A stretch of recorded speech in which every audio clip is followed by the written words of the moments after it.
Olá, tudo bem? Cheguei. Como vai? Graça e paz da parte de Deus, nosso Pai e do Senhor Jesus. Vamos lá. Muito obrigado por você estar aqui. Mas se você ainda não assinou o meu canal Teologia de A a Z, por favor, assine agora para que você continue a receber as próximas aulas sobre este tema. Eu pensava falar pouco, 30 minutos, falar tudo necessário. Mas descobri que é difícil falar em pouco tempo aquilo que nós aprendemos pela pesquisa, pelos estudos, enfim. Eu espero que você seja abençoado com este estudo.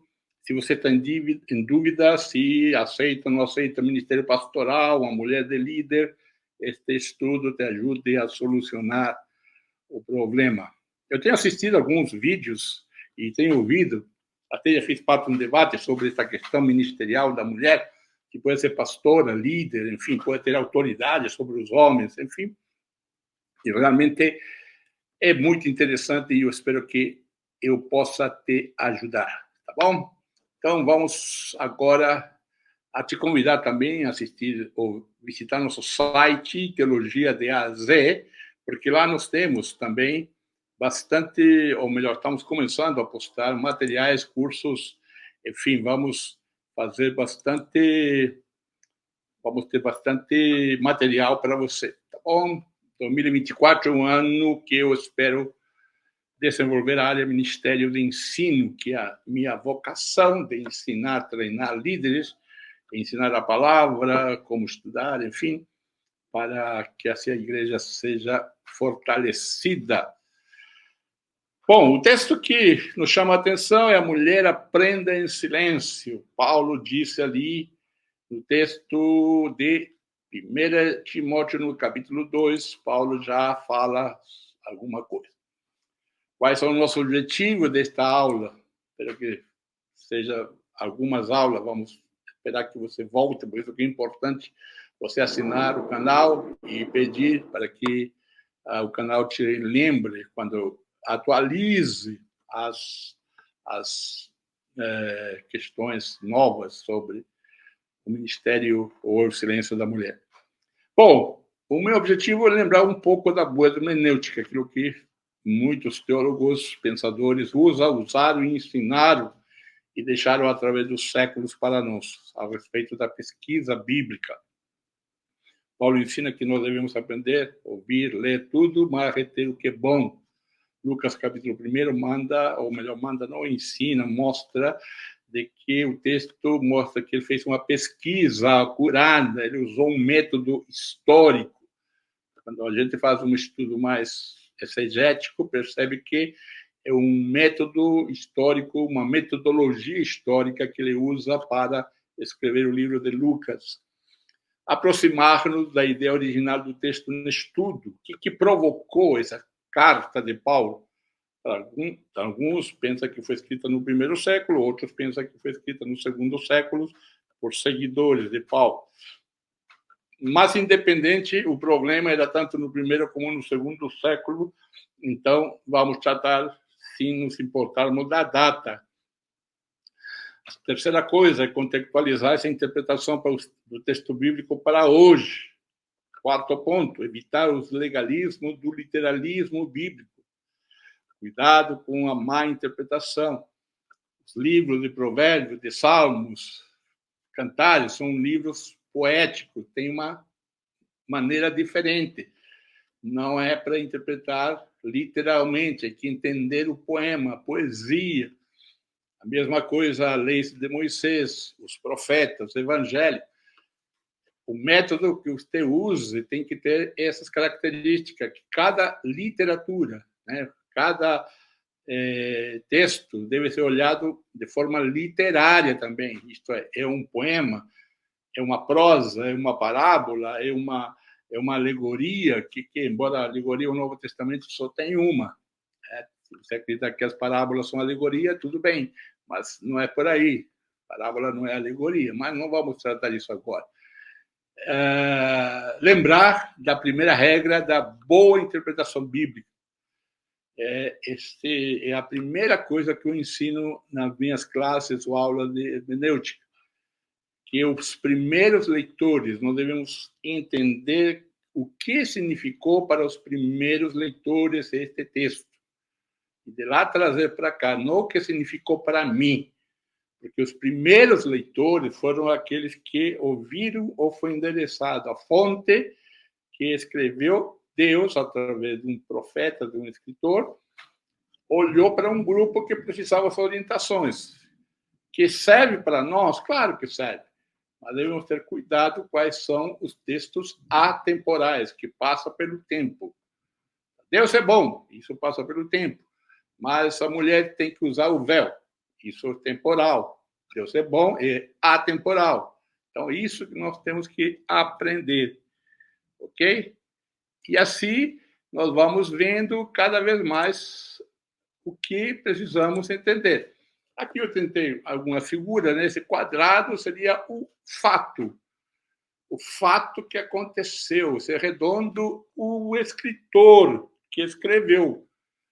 E aqui esse triângulo deitado é através da história, a interpretação foi mudando de acordo às necessidades, não mudando a palavra, mudando a interpretação. Lutero, Calvino, João Hus, Wycliffe, enfim, uma série de autores interpretaram dentro do contexto particular dele. Veja bem, interpretaram, não estou dizendo que traduziram a Bíblia, alguma coisa. Tá? Então, vamos ter que ter cuidado.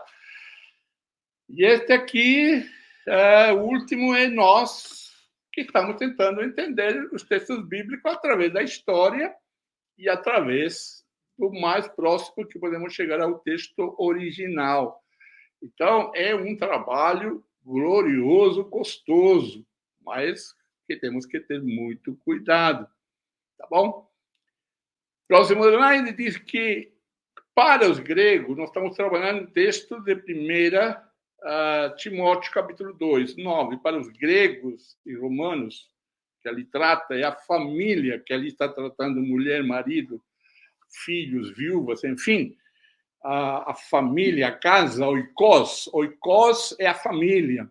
Hoje se fala de oikos quando se fala de pequenos grupos, embora de forma ocidental, porque o oikos, ou a família, naquela época, era o chefe do lar, era a esposa, os filhos e os empregados e todos aqueles que estavam debaixo do cuidado do dono da casa. Então, o oikos era bem amplo. E quando o chefe da família tomava uma decisão, o chefe do oikos, a decisão valia para todos. Então, quando diz lá, tu e tua casa, tu e teu oikos serão salvos, está dizendo, né? Você será batizado, sejam batizados tu e tua casa, todos a família. Tá? Então, quando uma pessoa decidia, o chefe do oikos, todos eram, entre aspas, obrigados a seguir o líder naquele tempo. Hoje não é assim. Então, isso acontece até quando o Império Romano entrava e dominava os povos e Constantino privatizou o cristianismo, então todo mundo virava cristão. Por quê? Porque ele era o chefe e todos os súditos deveriam seguir essa orientação. Isso para o oriental é muito forte, para nós não. Nós somos do lado de cá, do Ocidente. Então, para os gregos, o romano, a família era um elemento essencial da sociedade.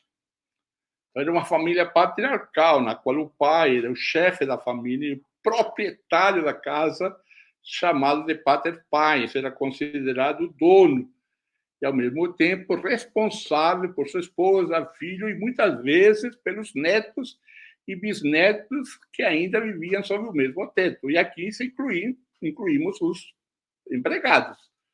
Então, ele estava vinculado não apenas os membros da sua família de sangue, mas todos os habitantes da sua casa, seja os escravos, se os tivesse, os libertos, que legalmente permaneciam vinculados ao chefe da família.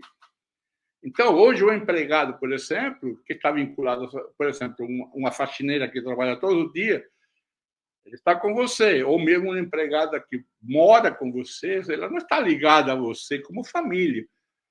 Você está ligada como patrão e empregado. Ele, patrão, tem leis que cumprir, e ela trabalha horários. Então, já é diferente. Então, já podemos ver a diferença. Então, não podemos trazer o mundo cultural para o dia de hoje. E nós queremos aplicar muitas coisas literalmente no contexto que achamos que é bíblico, vamos aplicar isso também. Tá bom? Então, vemos, por exemplo, essa questão do termo de família na antiguidade englobava todas as relações de parentesco e também as relações de dependência e subordinação. Então, isso tem que ficar claro, beleza? De acordo com documentos extrabíblicos antigos, pode-se observar que a participação da mulher na atividade pública na cidade era ambígua e dependia não apenas do seu gênero, mas também da sua riqueza e status. Então, as mulheres, naquele momento, já tinham uma certa liberdade, porém, dependia do status dela. Quem era? Então, havia as ricas, a aristocracia e as pobres. A mulher rica podia ir aos teatros, mas sentavam-se à parte. Elas também podiam participar de banquete com seus maridos, mas tinham de se retirar quando começava o simpósio, né, que era um momento que era dedicado a bebida, discussões filosóficas, ou simplesmente a conversar e atividades eróticas. Então, o homem tinha, logicamente, a liberdade de fazer essas coisas eróticas à vontade. As mulheres, não. Essas mulheres de posição confortável também podiam participar de atividade de culto, seja o imperador ou outro deus ou deusa, na cidade onde viviam, mas sempre em papéis marginais e sob as ordens dos homens carregados. Então, a mulher ela tinha um destaque limitado. Tá?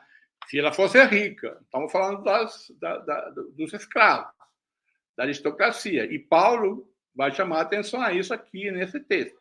Já vou dizer o porquê. Tá bom? Embora esse texto não se refere necessariamente à esposa e ao marido, mas à posição que cada um deve ter na sociedade, ou até na igreja. O papel submisso da mulher ao lar no lar estava implícito. 1 Timóteo capítulo 3, 7, uma das qualidades que o supervisor episcopo da comunidade devia ter era governar bem sua própria casa e manter seus filhos submissos com toda a respeitabilidade. E no capítulo 6, 1 e 2, pede-se aos escravos que respeitem seus senhores e os sirvam bem, sejam eles crentes ou não. Então, você pode ver aqui já a diferenciação de classes. Os filhos, respeito, e aos escravos, né, servir bem, submissão, servir bem. Alusão a esses três pares de diferentes membros da casa, mulher, escravo e filho, em que um membro de cada par é superior ao outro, e o outro deve ser subordinado ao outro. Então, há uma subordinação neste contexto. Tá?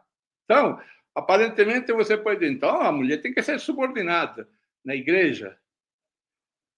Se você quiser, tudo bem, à luz desse texto, mas tem que aplicar o resto. O resto lá que a mulher tem que sair na hora da festa, tem que permitir que o marido faça suas coisas eróticas, enfim. Então, por isso que o contexto cultural, social, que Paulo está tratando é muito diferente do nosso. Então, nós temos que ver o que podemos aprender deste texto. Beleza? Então, o servo, o mestre da casa, que é o marido, o pai, mestre, a quem então respeitar e se submeter. Então, eram códigos domésticos. Certo? Aqui quem manda é o homem. Eu não estou negando isso nesse texto. Mas o que nós temos que observar, o que Paulo vai tratar. Eu estou falando do contexto aqui geral da comunidade e sociedade, tá? Mundo social. Tá bom? Paulo escreve, então, a carta a Timóteo, tá? Em um contexto histórico, tá?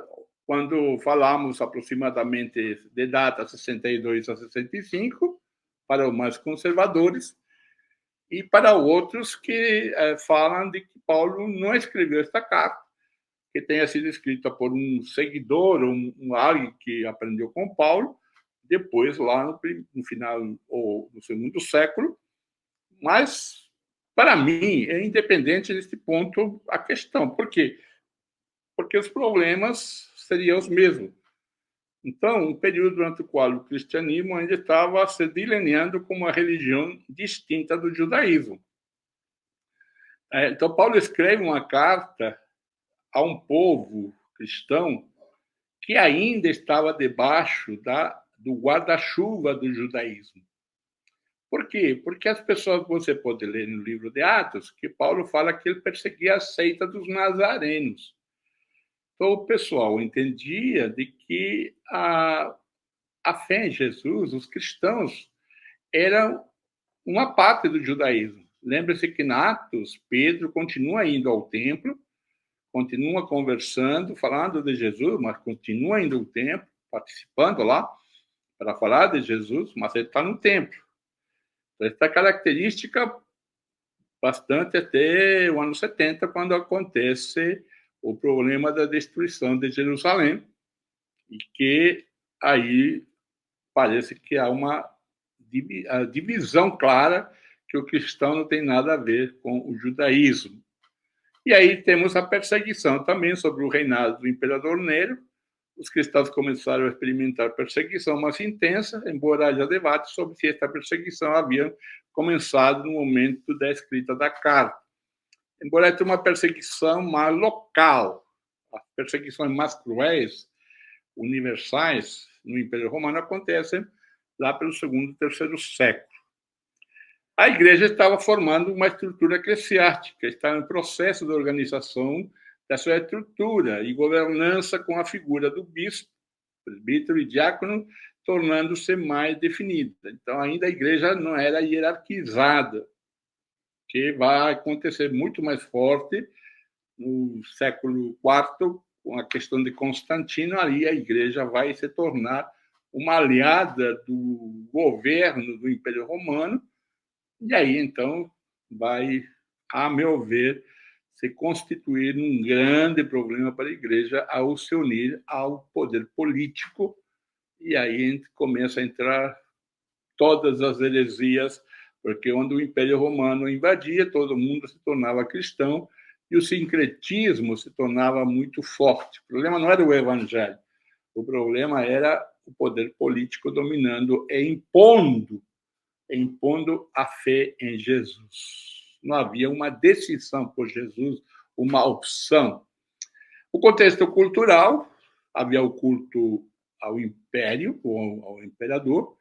O culto ao imperador estava se tornando mais prevalente e pressionava os cristãos a participar de prática religiosa, que era contrária à sua fé. Temos o sincretismo religioso, havia uma mistura de crença religiosa no Império Romano. Isso aqui é importante para Paulo tratar, e nós vamos ver como que isso influencia também o texto da mulher. E a filosofia helenística, o pensamento grego, influenciava fortemente o modo de vida e pensamento que poderia tanto criar diálogos quanto conflito com a doutrina cristã. Até o dia de hoje nós temos conflitos, né, com a filosofia helenística e a fé em Jesus. Então, há um dualismo muito forte. Minha vida espiritual, minha vida secular. Não, para o cristão, eu entendo, é uma vida só. Não tem vida espiritual, vida carnal, não. É a vida cristã que tem tudo. Tudo. Então, quando eu erro, peco, faço jogo, tomo banho, é a minha vida cristã, o ser cristão. Quando eu vou na igreja, eu vou como cristão, ser integral. Tá bom? Mas esse é outro assunto. Temos o contexto social, há uma diversidade social. A igreja primitiva era composta por uma diversidade de membros, incluindo ricos e pobres, judeus e gentios, homens e mulheres, livres e escravos. No início era mais Neste início, claro, havia ricos, mas não quanto a gente pensa que tinha homens ricos. E nós vamos ver que aqui, nesse contexto, as mulheres ricas eram importantes na sociedade e na igreja. O papel das mulheres na igreja era um tema de debate. E a primeira epístola a Timóteo aborda diretamente questões relativas ao comportamento e seus papéis, ou aos papéis das mulheres na assembleia, na igreja. Mas a pergunta é por quê? Porque Paulo regulava essas questões. Esse é que é o problema. Paulo faz as regras ou regula estas questões por algumas razões. Isso que nós precisamos saber.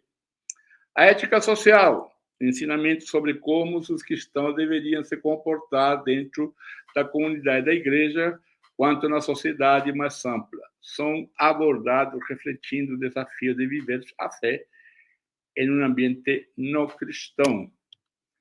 Bom, vamos lá. Contra as mulheres que ensinam e dominam os homens. As mulheres estavam dominando os homens. Essa é uma coisa que nós precisamos entender. E aqui está o texto. Então, Paulo vai tratar isso nesse versículo 9 a 15.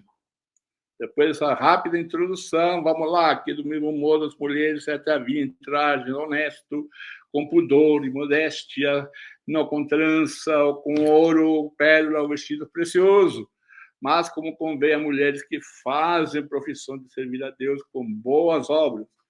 A mulher aprende em silêncio com toda a sujeição. Não permite, porém, que a mulher ensine nem use de autoridade sobre o marido, mas que esteja em silêncio. Porque primeiro foi formado Adão, depois Eva. E Adão não foi enganado, mas a mulher, sendo enganada, caiu em transgressão. Salvar-se-á, porém, dando a filhos, se permanecer com modéstia na fé, no amor e na santificação. Eu não sei como você vai entender essa frase sobre salvar-se-á, porém, dando a filhos, luz a filhos. É algo que a gente tem que também, já que eu tomo literal lá de cima, tem que tomar literal aqui embaixo. Mas aí que está a ginástica muitas vezes. Lá em cima nós dizemos que a mulher tem que ficar em silêncio literalmente, que a mulher não ensine literalmente. Mas e esse versículo final, 15? A mulher já estava dando luz a filho, e se permanecer, não somente dar filhos, a luz filho, mas permanecer como destia na fé, no amor e na santificação. Então, aqui é uma questão hermenêutica.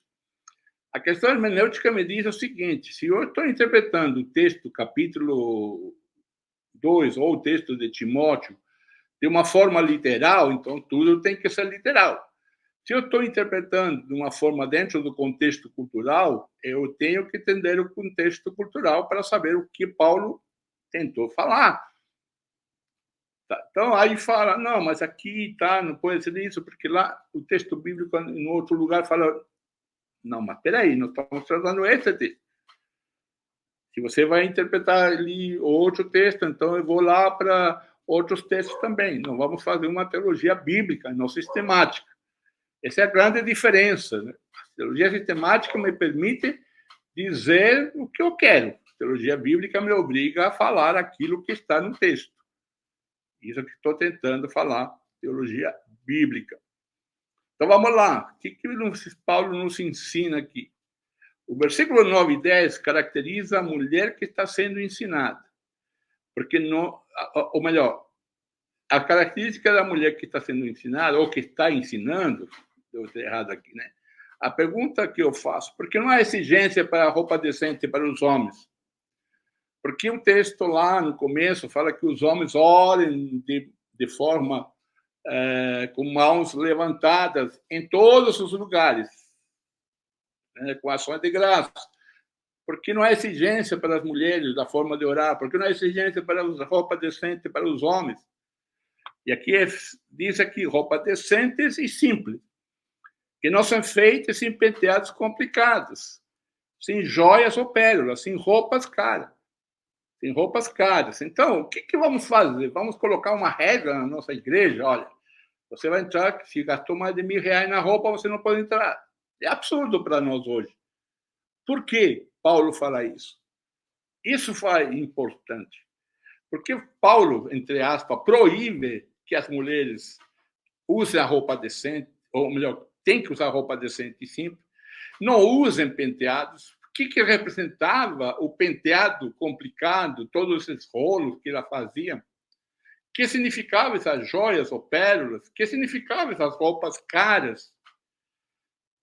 Por quê? Porque há aquela pobre lá, coitada, que não tem nem roupa, a escrava, a pobre. Então, quando Paulo, por exemplo, aqui uma ilustração contextual, é que, por exemplo, quando Paulo fala lá na ceia, espere, que cada um espere o seu irmão. Por que Paulo fala isso? Nós achamos que no momento que nós tomamos o pão e o cálice, temos que esperar o irmão do lado. Não é isso. Acontece que ali tem pobres trabalhadores que estão vindo dos campos, das minas, dos lugares. E quem chegava primeiro eram os ricos. Isso que nós, onde está na Bíblia isso? Não está na Bíblia. Está no contexto histórico, está no contexto que eu preciso pesquisar.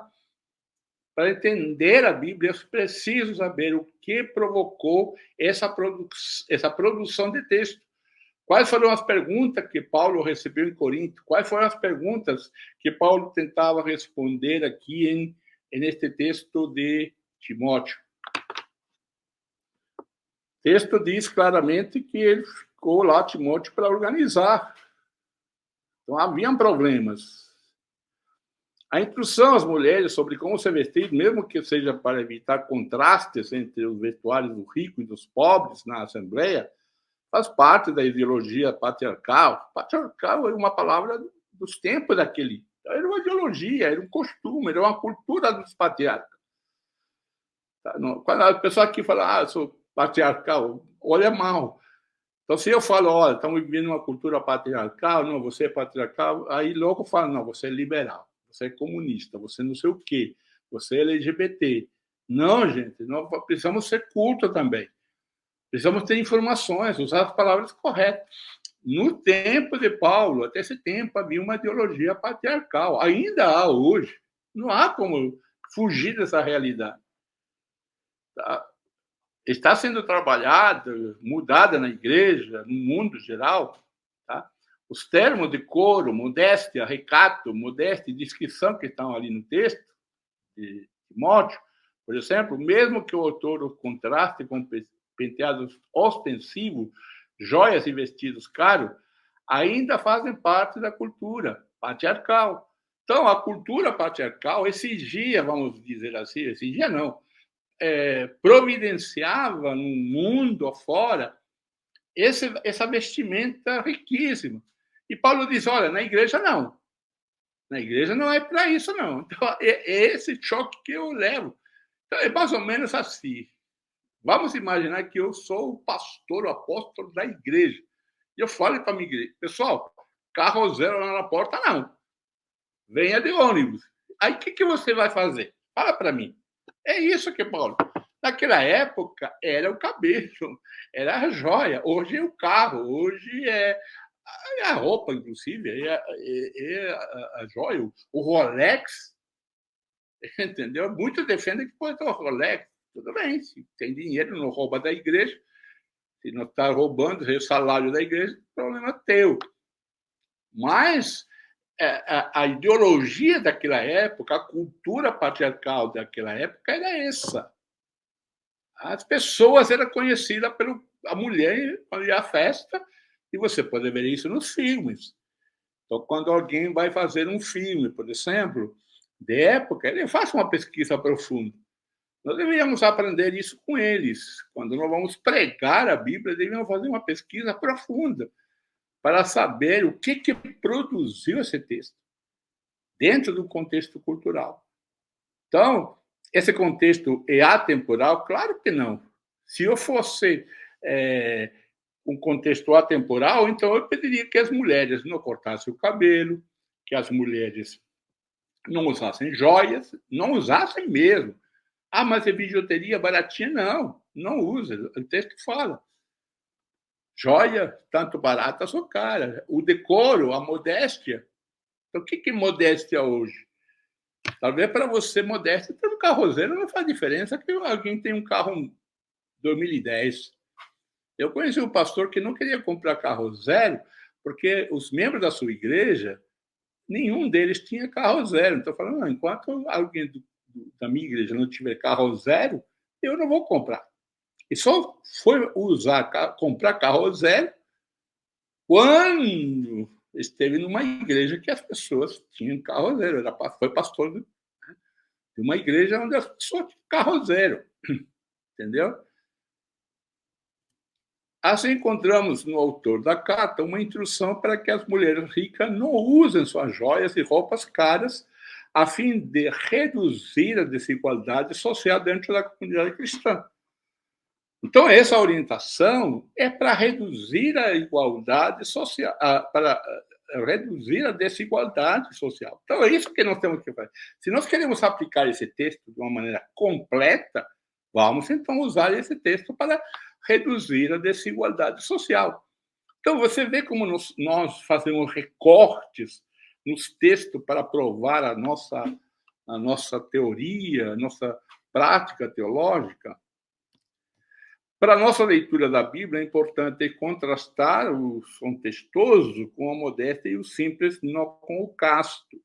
Tá? Então, a coisa de ser simples não significa questão de castidade, aqui é questão de ser ostentoso.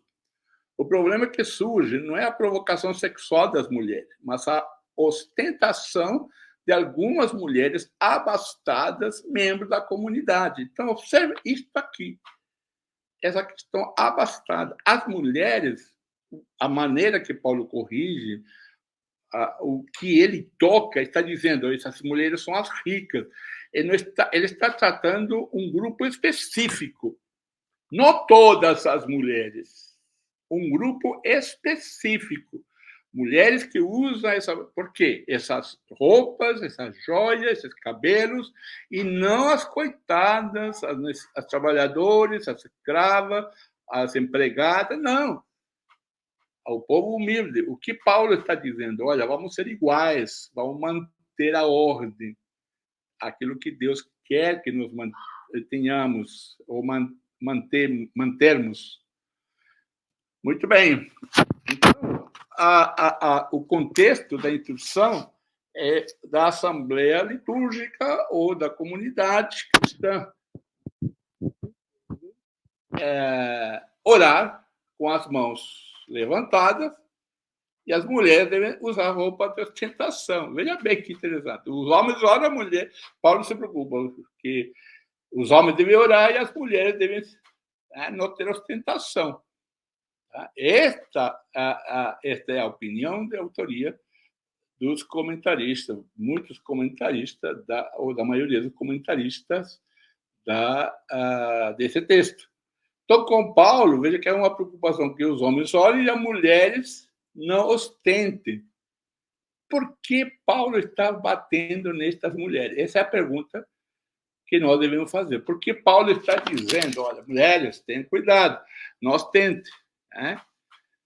Se desta maneira, se fosse esse o caso, então se tratava de uma assembleia na qual tanto homens quanto mulheres participavam ativamente da oração e regularmente a participação das mulheres na oração. Então, o que nós temos, amados, aí é muito interessante, porque nós vamos encontrar aqui o ensino, né? Paulo vai dizer, olha, quando ele fala sobre ensino, quando ele fala assim, não ensina, a mulher que não ensine, não permita que a mulher ensine, poderia ser aqui um termo técnico para ensinar o que é oficial, a tradição. Então, o que nós temos que entender agora entramos no outro nível.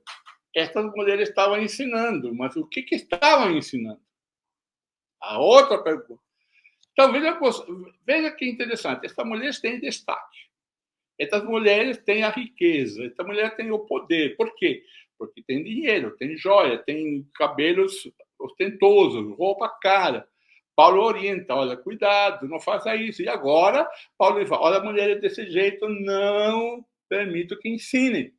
Opa, mas peraí, o que estaria ensinando? Aí que está a pergunta. Aí que está a pergunta. O que estava ensinando? Quem são essas mulheres que são o foco do texto?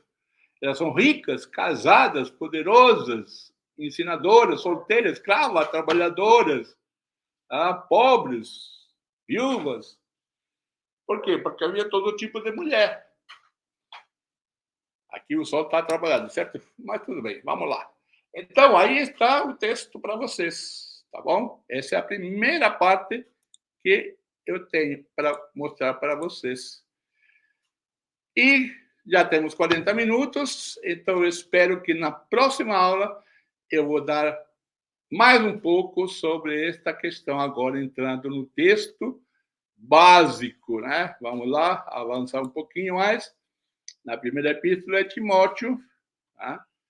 Diz, nesta passagem, sujeita a estudo nesta passagem, vamos abordar, então, especificamente as mulheres referidas antigamente, ou anteriormente, desculpe, e refletindo as características sociais indiretamente, elas estavam financiando as mulheres, a comunidade. Possivelmente, nós vamos ver aqui alguma coisa bastante interessante com relação às características sociais dessas mulheres, tá bom? Mas isso fica para a próxima sexta-feira. Eu te aguardo e que Deus te abençoe. E eu espero que tenha animado para estudar a Bíblia, principalmente isso. Tá? Para ver que a pesquisa bíblica precisa ir mais a fundo do que nós estamos fazendo. Tá bom? Então, um grande abraço, Deus te abençoe e nos encontramos em breve. Mais uma vez daqui a uma semana.